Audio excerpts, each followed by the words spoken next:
ভারত পাকিস্তানের যখন যুদ্ধ হচ্ছে ভারতের ডেসর রাফাল ডাউন হয়েছিল এবং সেটা করেছিল চাইনিজ জে-10। এই তথ্য এখন প্রতিষ্ঠিত।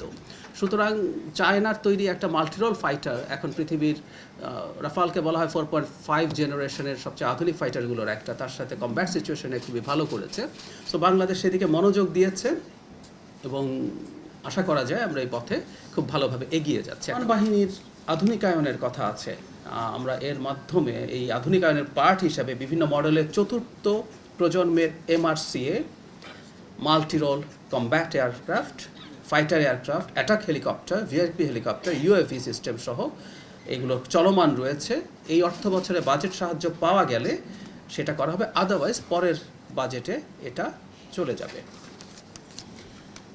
MRCA জে-10CE এবং অ্যাটাক হেলিকপ্টার একটি কমিটি কর্তৃক নেগোসিয়েশন মিটিংয়ের খসড়া চুক্তিপত্র হয়েছে। আমরা জে-10 ফাইটার বাংলাদেশ কিনতে পারে এই ধরনের আলোচনা আমরা মনে হয় খেয়াল করেছি, এখানে একটু যোগ করে রাখা ভালো।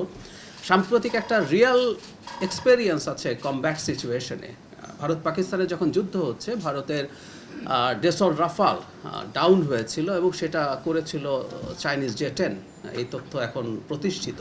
সুতরাং চায়নার তৈরি একটা মাল্টিরোল ফাইটার এখন পৃথিবীর রাফালকে বলা হয় 4.5 জেনারেশনের সবচেয়ে আধুনিক ফাইটারগুলোর একটা, তার সাথে কমব্যাট সিচুয়েশনে খুবই ভালো করেছে।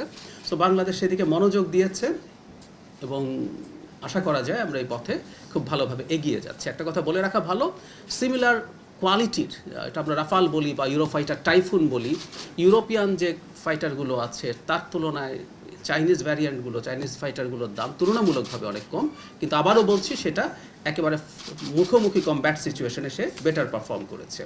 সো আশা করি আমাদের সরকার জনগণের প্রতিরক্ষা নিশ্চিত করার জন্য সব রকম কার্যক্রম